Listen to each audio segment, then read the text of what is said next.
Joga labai svarbu taisyklingumas, tai priekinė koja turėtų būti 90 laipsnių kampas arba didesnis, kad nežaloti kelio sąnarį. Ir taip pat nugara visiškai tiesi, smakras į kaklo duobutę, kad neužlaužti pačio kaklo ir neturėti traumų.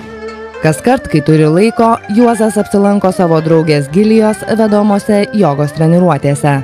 Na, su joga aš tiesiog stengiuosi konkretizuoti ir susikoncentruoti į tas probleminės vietas, kur besportuojant tiesiog pradeda nugaras skaudėti ar su keliais buvo problemas. Tiesiog paprasčiausiai padeda atpalaiduoti tas raumenų grupės, kurios per daug įstempia, kurias reikia atpalaiduoti.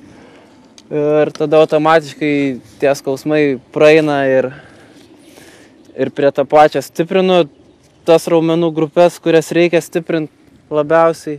Per jogos treniruotės Lietuvos olimpietis dirba pagal specialiai jam pritaikytą programą. Juozas ateina užsienį treniruotės, dirbam su grupe, bet Juozui pritaikom kitokius pratimus.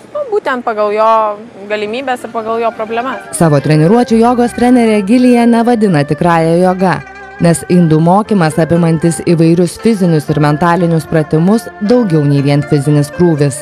Tai gili filosofija.